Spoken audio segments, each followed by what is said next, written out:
ඉතින් ඔන්න අද නම් මම ඔයගලන්ට කියන්න ආවේ ගොඩක් good news එකක්. ඒ තමයි Anne's Kitchen YouTube channel එක. ඔයාලගේ Anne's Kitchen YouTube channel එක subscribers 50000 හො කරලා තියෙනවා. ඉතින් මුලින්ම ඒකට ඔයගලන්ට ගොඩක් ස්තුතිවන්ත වෙනවා. ඔයාලගේ ආදරේ තමයි අපි උත්තර දෙකක් අරගෙන ආවේ. ඉතින් මම කියන්න කැමතියි අපේ මුල ආරම්භය අපි කොහොමද ආවේ? කවුද මේ Anne's Kitchen? කවුද මේ අපේ කණ්ඩායම? ඉතින් අපේ ඒ ආපු ගමන ගැන පොඩි හැඳින්වීමක් කරන්න හිතුවා. ඉතින් Anne's Kitchen YouTube channel එක අපි පටන් අරගෙන දැනට අවුරුදු එකමාරක් වගේ කාලයක් වෙනවා. ඉතින් ඒ කාලය ඇතුළත බොහොම සුළු වීඩියෝස් ප්‍රමාණයක් තමයි මම මේ විදිය අප්ලෝඩ් කරලා තියෙන YouTube channel එකට. ඉතින් මම තමයි Anne. ඇත්තටම මගේ නම Anne නෙවෙයි. මගේ නම නුනි කාංචනා. ඉතින් මම කතෝලික ආගමට එද්දි මට ලැබුණු නම තමයි Anne. ඉතින් Anne කියන නමෙන් තමයි Anne's Kitchen ආරම්භ වුණේ. ඉතින් මම ලකුවට හිතන්න නැතුව හදපු page එකක්. ඇත්තටම මම හිතන්නේ cake classes තමයි මුලින්ම පටන් ගත්තේ 2013. බොහොම මම හිතන්නේ මට මුලින්ම හිටියේ ළමයි 4 දෙනෙක් වගේ. මගේ ගෙදර තමයි මම cake classes මුලින්ම පටන් ගත්තේ. ඉතින් මම කියන්න හිතුවේ ඇත්තටම මම වගේ ඉන්න ගැහණුවට ලොකු ශක්තියක් මේ කතාව ඇහුවොත් ලැබෙයි කියලා. මොකද මම දන්නවා ගොඩක් වැටීම් තැලීම් ගොඩක් එක්ක අපි මේ ගමන යන්නේ. ආර්ථික ප්‍රශ්න, මානසික ප්‍රශ්න මේ හැම දෙයක් එක්ක. ඉතින් මම හිතුවා මම මේ කියන එක වචනකින් හරි කෙනෙක්ගේ හිතකට පුංචි හරි ශක්තියක් ලැබෙයි කියලා. ඉතින් ඒකයි මේ විදිහට මම Anneගේ කතාව කියන්න යන්නේ. වහින සබ්ජෙක්ට් තියෙනවා. ඉතින් මම පටන් ගන්නම් මගේ කතාව. 2013 තමයි මම මුලින්ම cake classes පටන් ගත්තේ. මම ඉන්නේ මීගමුවේ. ඉතින් මගේ ගෙදර තමයි මම මුලින්ම cake classes පටන් ගත්තේ. ඇත්තටම මම අවුරුදු 19 ඉඳලා තමයි cake හදන්න පටන් ගත්තේ. ඊට පස්සේ thank you හිපේට ඉගෙන ගත්තා. ඉතින් ඉගෙනගෙන යම් කිසි තත්යකට ආවට පස්සේ මම හිතුවා cake classes කරන්න ඕනේ කියලා. ඇත්තට මේක මගේ තිබ්බ අදහසක් නෙමෙයි. මගේ යාළුවා මේ වෙලාවේ මතක් කරන්න ඕනේ අයෝධ්‍යා. ඉතින් එයා තමයි මුලින්ම කිව්වේ cake classes පටන් ගන්න. ඔයගේ cake හරිම රසයි. අප්ඩේට් එකක් තියෙනවා ඔයගේ cake වල දැන් තියෙන cake වලට වඩා. ඉතින් මම මේක කරන්න කියලා. ඊට පස්සේ ඔන්න මම 2013 මුලින්ම මගේ cake class එක පටන් ගත්තා. ළමයි හිටියේ 4 දෙනෙක් වගේ. ඒ විදිහට මම එක කණ්ඩායමක් ඉවර වෙන්න එක කණ්ඩායමක් ඒ විදිහට පටන් අරගෙන ආවා. හැබැයි ඉතින් මගේ ගෙදර කරන classes වල උඩරිම ළමයි 6ක් 7ක් ඉන්නේ නැති ඊට වඩා ළමයි හිටියේ නෑ. මොකද වැඩි දන්න කෙනෙක් නෙවෙයි මම. ඒ සාමාන්‍ය විදිහට හැබැයි නතර නොවී දිගටම කරගෙන ආවයි කියන්නේ. එක ක්ලාස් එකක් ඉවර වෙද්දී තව ක්ලාස් එකකට හැම වෙලාවෙම ළමයි හිටියේ. ඊට පස්සේ ওই විදිහට මම ගෙදර ක්ලාසස් කරගෙන ආවිලා ඊට පස්සේ මට හිතුණා මම එළියට යන්න ඕනේ කියලා. ඒ ක්ලාස් එක අරගෙන එළියට යන්න ඕනේ කියලා. ඉතින් 2019 මට මතකයි මම මුලින්ම ඉන්නේ එක ආයතනයක මට නම කියන්න අපහසුයි. එක ආයතනයක මම ක්ලාසස් වලට එළියට ආවා. එතකොට මට හිටියේ ළමයි 4 දෙනෙක් වගේ.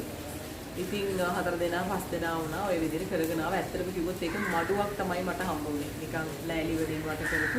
මම ලැජ්ජ වෙන්නේ නැහැ ඇත්තටම කියන්න. මොකද මම ඉස්සෙල්ලා කිව්වා වගේ මේ කියන වචනකින් තව කෙනෙක්ගේ හිතක් ශක්තිමත් වෙනවා නම් ඒකයි මම මගේ කතාව කියන්නත් හිතුවේ. ඇත්තටම මට මඩුවක් හම්බ වුණේ. නිකන් පොඩි ෆෑන් එකක් තියෙන නිකන් ලෑලි ගහපු වට පිටාය කොට එකක්වත් ගන්න බැරි තරමට බොහොම ප්‍රසන්න නැති ස්ථානයක්. ඉතින් මම පුළුවන් විදිහට මම එතන ක්ලාසස් කළා. මගේ බීඩස් අරගෙන ගිහිල්ලා මට ඇත්තටම යන්න වාහනයක් තිබ්බේ නැහැ. මම රීඩින් එකක තමයි අවන් එකත් අරගෙන මට දුවලා දෙන්න සමහර හස්බන්ඩ්ගේ අම්මා මට ලොකු සපෝට් එකක් දුන්නා. ඒගොල්ලන්ගේ ගෙදර දාලා ගියා. සමහර අවස්ථාවල මම මගේ දුවලා දෙන්නවත් අරගෙන ගිහිල්ලා තමයි එතන ක්ලාස් එක කළේ. ඉතින් හරිම කටුකයි ඒ දිනවල හරිම කටුකයි. නමුත් මට ඒක කටුක බවක් දැනුනේ නැහැ. මට උමනා වෙලා තිබුණේ ඒ වෙලාවේ මගේ දැනුම තවත් කෙනෙක්ට දෙන්න සහ මේ ගමනින් මට ඉස්සරහට යන්න. ඔය අදහස් දෙකම මගේ හිතේ තිබ්බා. ඉතින් ඔය හැම දෙයක් එක්කම මම එතන ක්ලාස් එක කරා. ඊට පස්සේ මම එතනම කුකරේ ක්ලාස් එකේ පටන් ගත්තා. ඉතින් ළමයි 5 දෙනෙක් වගේ තමයි හිටියේ. ඊට පස්සේ පළවෙනි බැච් එක මගේ ඉවර වෙද්දී එතනින් මට කියපු දේ තමයි ඒගොල්ලන්ගේ ඉලෙක්ට්‍රිසිටි බිල් එක වැඩි. මගේ ක්ලාස් වලින් හම්බ වෙන ගානට වැඩි ඒගොල්ලන්ට පාඩුයි. ළමයි ටිකක් ඉතුරු කරගෙන ක්ලාස් එකට එන්න කියලා. ඇත්තටම මේ වෙලාවේ මගේ හිත තදින් රිදුණත් මම එතනින් වැටුනේ නැහැ. මොකද මම දැනගෙන හිටියා මගේ උඩ තියෙන දැනුම ඒ ශක්තිය හැම දෙයක්ම. ඊට පස්සේ polite way නිගම්ම polite way යන්නේ මම ඊළඟට ක්ලාසස් පටන් ගන්න තීරණය කරා. මොකද ඒගොල්ලන්ව මම පුද්ගලිකව දන්න අය. ඉතින් ඒගොල්ලෝ මට කිව්වා ඇවිල්ලා පටන් ගන්න කියලා. ඊට පස්සේ මම එතනට ගියා. එතනට ගිහිල්ලා ඊට පස්සේ තමයි කොවිඩ් ආවේ. කොවිඩ් ආවට පස්සේ ඊට පස්සේ ආපහු ක්ලාසස් මගේ නතර වුණා. ඊට පස්සේ තමයි මට නිකන් ඉඳි මට හිතුණා මේ ෆ්‍රී ක්ලාස් එකක් ළමයිට කරන්න ඕනේ. කරලා පොඩි ටීම් එකක් හදාගන්න ඕනේ කියන අදහස මට ආවා. කියන්න දුකයි ෆ්‍රී ක්ලාස් එකක් කරද්දි ෆ්‍රී දැනුම දෙන්න එන්න කියලා මට උපරිම ළමයි හිටියේ 5 දෙනයි. ඒකත් බොහොම අමාරුවෙන් තමයි දෙන්න ගත්තේ. ඒ කාලේ ඉතින් මේකත් එක්ක ඉතින් එතනින් සැලුනෙත් නැහැ. කොහොම හරි ඔන්න ඇඳෙලියට දාලා රට මෙහෙම ඊපස්සේ ක්ලාස් කරගන්න. ඊට පස්සේ තමයි මම අකුරක් ගානේ මගේ දැනුමෙන් ටිකක් එළියට දෙන්න පටන් ගත්තේ. අකුරු වලින් ලියන්න පටන් ගත්තා. ඊට පස්සේ තමයි YouTube channel එක පටන් අරගෙන ඔන්න මගේ දැනුම ඔන්න ටික ටික එළියට දෙන්න පටන් ගත්තා. ඊට පස්සේ ඔන්න ටික ටික මට ආදරය කරන්න පටන් ගත්තා. කවුද මේ ඈන් කියලා හොයන්න ගත්තා. ඈන්ස් කිචන් Facebook page එකේ likes වැඩි වෙන්න පටන් ගත්තා. ඒ වගේම ඈන්ස් කිචන් YouTube channel එකේ subscribers වැඩි වෙන්න පටන් ගත්තා. ඇත්තටම මම මේ අකුරක් ගානේ ලියන්න කලින් මගේ YouTube channel එකේ තිබ්බ subscribers ප්‍රමාණය 60යි. 60යි තිබ්බේ. සතියක් ඇතුළත 1000 පැන්නා. මේ දැනුම ටිකක් දෙන්න ගත්තට පස්සේ. ඉතින් ඒකයි මම හැම වෙලාවෙම කියන්නේ කිසි කෙනෙක් වැටෙන්න හොඳ නැහැ. කෙනෙක් වැටුණොත් ඒ වැටෙච්ච තැනින් නැගිටින්න ඕනේ අනිවාර්යයෙන්. විශේෂයෙන් ගැහණු කෙනෙක්. ඊට පස්සේ මේ ගම්වල ඈනුල ටාස් පටන් ගත්තා. කොලයිටේ ආයතනයේම කියන්න සතුටුයි. අවසානයේ වෙද්දි ළමයි 35 47 අතර තව මම ලිමිට් කරේ. මොකද ඒ ක්ලාස් රූම් එකේ ඊට වැඩිය දාන්න බෑ. ඇත්තටම මට බොරු නෙමෙයි මං කියන්නේ ළමයි දන්නවා. බොරුවක් නම් ඒගොල්ලෝ කමෙන්ට් කරයි. මේකට විරුද්ධව ඇක්ෂන් එකක් ගනි. ඇත්තටම ළමයි පැදුරක් දාලා පවා බිම වාඩි වෙන්න තරමට ළමයි කැමති වුණා. මට මතකයි එක්තරා දරුවෙක් මට කතා කරලා ඉඩ නැහැ කියද්දි කිව්වා අනේ මිස් මට පැදුරක් දාලා ඉඩ සලසලා දෙන්න වාඩි වෙන්න. එහෙම හරි කමක් නැහැ මට මිස් කෙල් කර ගන්න ඕනේ කියලා. ඉතින් ඔය විදිහට මම ලංකාවේ තැන් ගොඩක ක්ලාසස් කරන්න පටන් ගත්තා. ඔය විදිහට තමයි ඈන්ස් කිචන් මේ ගමන ආවේ.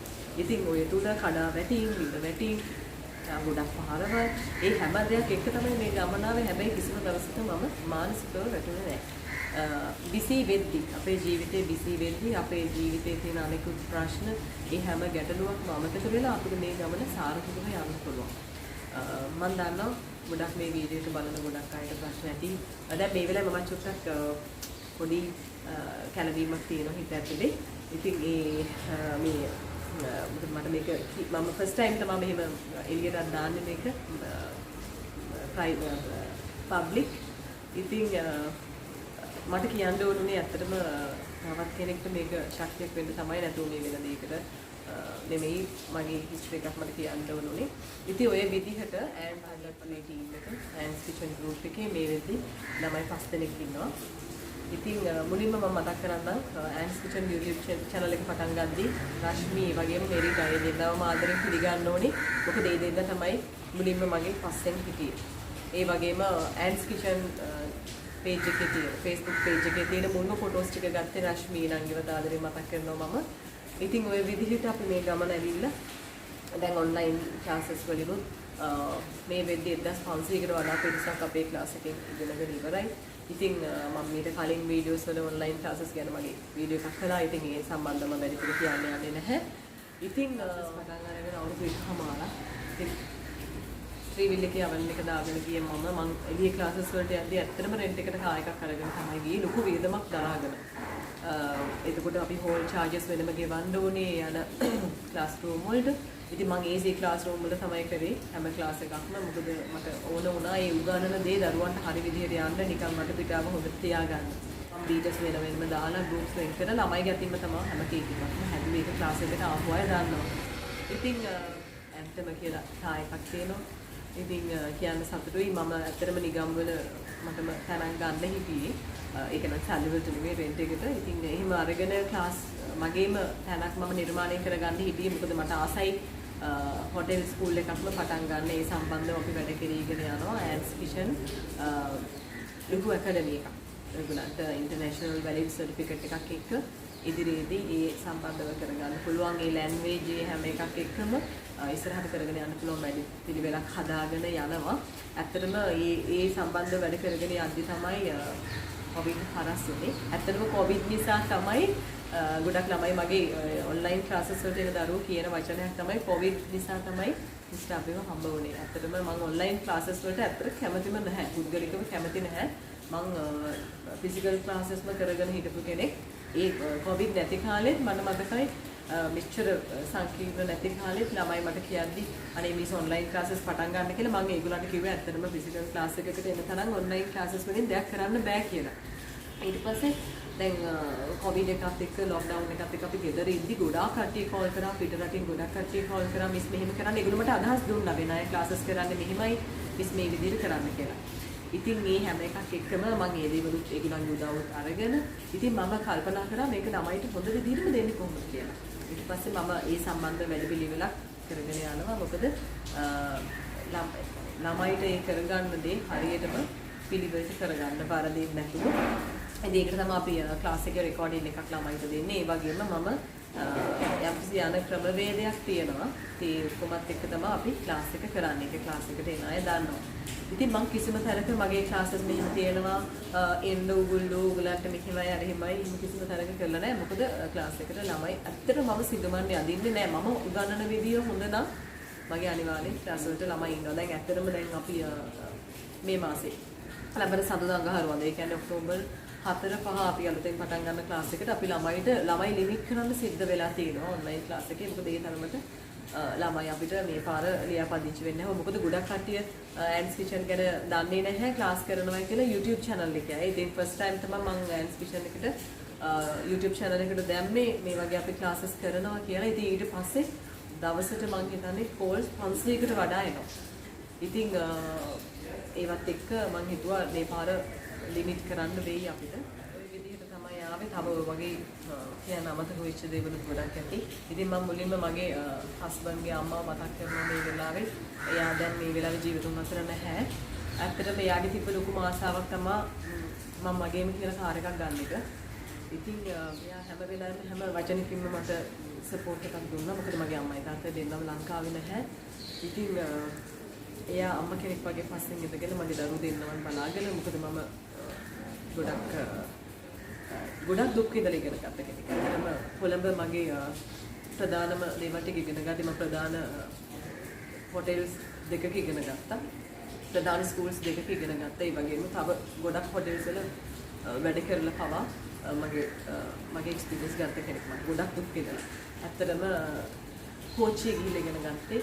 මම දිනී රංගත් මතක් කරනවා මේ වෙලාවේ. මොකද මට ඇත්තටම කොළඹ යන්න දන්නේ නැහැ. එයා මම වෙනුවෙන් ගොඩක් පාන්දර කෝච්චියේ මාත් එක්ක යන්න ආවා. ඒ දේවල් ඉගෙන ගද්දි මොකද මම බහින ස්ටේෂන් එකවත් දන්නේ නැහැ. මම ඊළඟේ ගොඩක් ආදරෙන් මතක් කරන්න ඕනේ. එයා ඔෆිස් එකේ ඉන්න ඕනේ ඇත්තටම 8:00 9:00 අතර එයා මාත් එක්ක ගොඩක් පාන්දර 5:00 6:00 වගේ මාත් එක්කම ට්‍රේන් එකකින් ගිහිල්ලා එයා ගොඩක් වැඩි වෙලාවක් හිටගෙන ඉන්න ඇති ඔෆිස් එක හරිනකන්. ඉතින් ඉවර වෙද්දිත් එහෙමයි එයාගේ ඔෆිස් ඉවර වෙලා මං එනකන් එයා ස්ටේෂන් එකට වෙලා ඉඳලා තියෙනවා. එයාව ගොඩක් ආදරෙන් මතක් කරනවා මේ වෙලාවේ. ඉතින් ওই විදිහට ගොඩක් දුක් විඳලා ආපු ගමනක් මේක. ඒ වගේම තව දෙයක් තමයි මම පුංචිම ෆෝන් එකකින් normal Samsung ෆෝන් එකකින් තමයි මේ හැම දෙයක්ම කරේ. දැන් මට මේ දේවල් ඉදිරි කරන්න ලැප් එකක් මේ හැම දෙයක්ම කරගත්තා. ඉතින් මම උපතින්ම ගොඩක් සල්ලි තියෙන කෙනෙක්. මම මෙහෙමයි මෙන්න මේ වගේ ලයිෆ් එකක් ගත කරන්න කියන එක මට බුදු කියන්න අවශ්‍යතාවයක් නැහැ. ගොඩක් දුක් විඳලා ආපු ගමනක් අයන්ගේ ගමන. ඉතින් මට ඉන්නේ මගේ නංගි විතරයි. නංගි මමයි. ඉතින් චූටි කාලේ ඉඳලම ගොඩක් දුක් විඳලා ආපු අපේ ගමන. ඉතින් අද කියන්න සතුටුයි. ඇත්තටම පොළොවේ පය ගහලා ජීවත් වෙනවා. ප්‍රධාන ඉස්සලම කියන්න ඕනේ. ඒක පොළොවේ පය ගහලා ජීවත් වෙනවා. මට දේවල් තිබ්බ කාලෙත් නැති කාලෙත් මම එකම විදිහට තමයි ඉන්නේ. මොකද මට මේ වෙලාවේ මේක කියන්න අවශ්‍යතාවයක් නැහැ. කියන්නෙත් මම මොකද මට අදට උනත් ගොඩාක් අය තමන්ගේ දේවල් කතා කරලා කියනවා මට මේ වගේ ප්‍රශ්න තියෙනවා.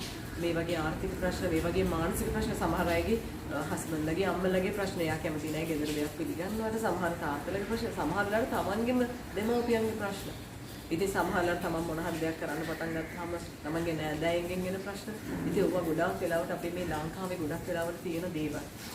ඉතින් මට පුළුවන් විදිහට මම වචනයකින් හරි ඒගොල්ලන්ව දෙලිමත් කරනවා. මට ඇති වෙන හැඟීමක් තමයි මම කිසිම වෙලාවක තවත් කෙනෙක් වැඩනවත් කැමති නෑ. මම පුළුවන් විදිහට සමහරවල්ට කෑම කන ගමන් සමහර උයන ගමන් මගේ වැඩත් එක්ක මම දාඩිය පෙරාගෙන සමහර වෙලාවට ෆෝන් එකත් කනේ තියාගෙන බෙල් එක කොමත් හදාගෙන ඒගොල්ලන්ගේ හිත හදලා තියෙනවා. මොකද මට ඕන උනේ මම වගේ. කියන්නේ මොකද මට දැනෙනවා ඒගොල්ලෝ දෙයක් කියන්නේ මගේ අතීතයත් එක්ක අපේ අතීතයත් එක්ක මට දැනෙච්ච හැඟීම. ඉතින් මට ඕන උනේ හිත හදලා යව ශක්තිමත් කෙනෙක් කරලා මම සමහර වෙලාවට සල්ලි ගන්න නැතුව රෙකෝඩින්ග්ස් දීලා ඇති. සල්ලි ගන්න නැතුව මගේ ක්ලාස් මම කරපු දේවල් කියන්නේ නැහැ. නමුත් මම මේක කියන්නේ මේක අහලා තවත් ඒ වගේ අය ඉන්නවනම් මට කතා කරන්න කියන එක. මොකද මට ඇත්තටම මට කතා කරද්දී හොයන්න පුළුවන් මේ කෙනා කියන්නේ බොරුවක්ද කියන එක. මම දන්නේ ඒක මට දෙවියන් වහන්සේගෙන් ලැබිච්ච ආශිර්වාදයක් ඒක. ඉතින් මට කතා කරද්දී මට දැනෙනවා මේ කෙනා කියන්නේ ඇත්තක්ද බොරුවක්ද. ඉතින් මේ හැම දෙයක් එක්කම මම ඒගොල්ලන්ට කියනවා මෙහෙම කතා කරන්න මට. මම ඔයාලට බීට් එකක් හරි අරන් දෙන්නම් මෙහෙම කරන්න. ඉතින් පුදුම වැඩේ කියන්නේ ඒගොල්ලෝ උනත් කැමති නැහැ මගෙන් කිසිම නිකන් දෙයක් ගන්න. ඒක ඇවිල්ලා මම අවංක නිසා වෙන්නේ නැති. ඉතින් මම සල්ලි ගන්නේ නැතුව මගේ ක්ලාසස් වලට සම්බන්ධ වෙන්න දීලා තියෙනවා. සමහර වෙලාවට ඒගොල්ලෝ අපහු සල්ලි දාලා තියෙනවා. ඉතින් මම හිතපු දේ තමයි මම අවංකව දීපු දේ මට ආයේ අවංකව ලැබෙනවා කියන එක. හිතේ මුකුත් හටක් නැතුව අපි ගමනක් යනවා නම් ඒක තමයි ස්වභාව ධර්මයෙන් අපිට ලැබෙන දායාද. ඉතින් තව කෙනෙක්ට ඊර්ෂ්‍යා කරන්න එපා. තව කෙනෙක්ගේ දේක් කොපි කරන්න එපා. මම හැම වෙලාවෙම මගේ ක්ලාස් එකට එන දරුවන්ගෙන්ට කියන්නේ ඒක. තව කෙනෙක් කරපු පළියට තව කෙනෙක්ගේ ෆොටෝ එකක් බලාගෙන දෙයක් කරන්න යන්න එපා. තමන්ගේ ඇතුලෙන් මොන හරි දෙයක් අලුත් දෙයක් කරන්න උත්සාහ කරන්න. අපිට කේක් හදනවා වෙන්න පුළුවන්. එහා ගෙදර කෙනෙක් කේක් හදනවා වෙන්න පුළුවන්. ගොඩක් තමන්ට ගොඩක් ප්‍රශ්න එන්න පුළුවන්. ওই දේවල් කරා දෙන එක එක්කෙනා අපි වටන්න උත්සාහ කරනවා. නමුත් ඊගොල්ලන්ට ඒගොල්ලන්ගේ පාඩුවේ යන්න දීලා නිශ්ශබ්දව අපේ දේවල් අපේ වැඩ මෙන්න මේක තමයි ලොකුම දේ. ඒකනට දෙන්න පුළුවන් එකම දඬුවමත් ඒකයි. Taman ඉන්න ස්ථාවර මට්ටම හදාගෙන උඩට යන එක. මොකද එයා තමයි එයාගේ ටයිම් එකත් එක්ක ඒව වේස්ට් කරගන්නේ. තව එක්කෙනෙක් සමාජයේ තියෙන ප්‍රශ්න උගලට අමුතුවෙන් කියන්න ඕනේ නැහැ. ඒ දේවල් එක්ක යන්න එපා. Tamanටම කියලා පාරක් හදාගන්න, Tamanටම කියලා බ්‍රෑන්ඩ් එකක් හදාගෙන ලස්සනට Tamanගේ ගමන යන්න. ඉතින් අම්මාවත් මම ගොඩක් ආදරෙන් මතක් කරනවා. ඇත්තටම එයා ගොඩක් දුක් විඳලා නංගිවයි මාවයි මේක අපිට ගෙනල්ලා. ඉතින් මම හිතන්නේ උපදින හැම ආත්මයකම මම යා ප්‍රාර්ථනා කරනවා මගේ මම එන ඉපදෙන්න කියලා. මම අද මේ පොළවේ පය ගහලා ජීවත් වෙනවා නම් ඒ මගේ අම්මා නිසා. ඉතින් ඇයවත් මම මේ වෙලාවේ ගොඩක් ආදරෙන් මතක් කරනවා මගේ අම්මා. ඉතින් මම මගේ හස්බන්ඩ්වත් ගොඩක් ආදරෙන් මේ වෙලාවේ මතක් කරනවා. එයාත් පිටිපස්සේ ඉඳගෙන මට ලොකු සපෝට් එකක් දුන්නා මේ ගමනට. මොකද හස්බන්ඩ් එක තමයි මම මේ ක්ලාසස් වලට ගිහිල්ලා ඒ තැන්වල සමහර වෙලාවට අපිට අවශ්‍ය කරන්ට් එක තිබුණේ නැහැ. මොකද අවන් දෙකක් දාගද්දි අපිට ලොකු කරන්ට් එකක් ඕන වුණා 15 ඇම්පියර්. ඒ වගේ සමහර තැන්වල තිබුණේ නැහැ. ඒකට හස්බන්ඩ් සමහර තැන්වල සමහර ක්ලාසස් වල උඩට නැගලා ඒ අවශ්‍ය සප්ලයි එක අපිට අරගත්තා. ඉතින් ඔහුටත් ගොඩක් ස්තුතිවන්ත වෙනවා මේ අවස්ථාව. පළවෙනි කෙනාව හඳුන්වලා දෙන්න යන්නේ මෙයා තමයි රශ්මි. ඉතින් මම ඔයගලන්ට කිව්වේ YouTube channel එක වීඩියෝ කරද්දී මෙරිට කියලා නංගි කෙනෙක් ආවා. රශ්මි කියලා නංගි කෙනෙක් ආවා. මේ තමයි රශ්මි. මෙරිට වනම් මේ වෙලාවේ මම ආදරෙන් මතක් කරනවා. එයා ලංකාවේ නැහැ. ඉතින් මෙයා තමයි මගේ ෆොටෝස් ටික අරගෙන මුලින්ම ඇන්ස් කිචන් පේජ් එකට ෆොටෝස් අරගෙන දුන්නේ. ක්ලාස් වල කෙරෙන ෆොටෝස් ඔක්කොම අරගෙන දුන්නේ. ඉතින් හැම වෙලාවෙම මගේ ඉදිරියට යන්නක් කී මෙහෙමයි කියලා ගොඩක් වෙලාවට මගේ පස්සෙන් හිටියා. ඉතින් ඇයවත් ඔන්න පෙන්නන්න හිතුවා මේ තමයි රශ්මි.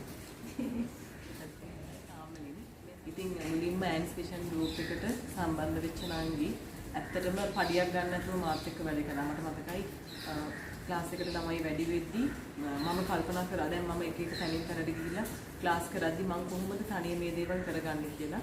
ඇත්තටම දෙවියෝ එවෝ වගේ මට ලස්සන සුරංගනාවියක් ලැබුණා.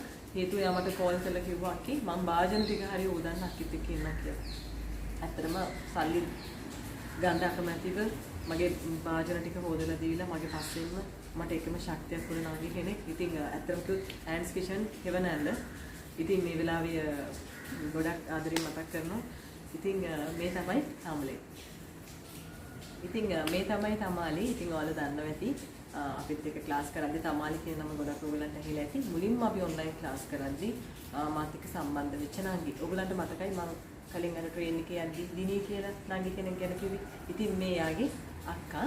ඉතින් මේ නංගි මමයි තවත් එක්කෙනෙක් ඉන්නවා එයාවත් පෙන්නන්නම්. ඉතින් ඒ කට්ටිය තමයි අපිත් එක්ක මේ දවස්වල ඔන්ලයින් ක්ලාසස් කරගෙන යන්නේ. ඉතින් ඔන්න ඇන්ස් කිචන් එකේ ගෲප් එකේ එක්කෙනෙක් තමයි මේ. මෙයාත් ඉතින් මට ශක්තියක් වෙලා හැම වෙලාවෙම ඇත්තටම ක්ලාසස් වල දේවල් වලට විතරක් නෙමෙයි මගේ පුද්ගලික ජීවිතේ ගොඩක් දේවල් වලටත් මාත් එක්ක උදව් වෙලා මගේ පස්සෙන් ඉන්න නංගි. ඉතින් මේ තමයි ඇන්ස් කිචන් part 1.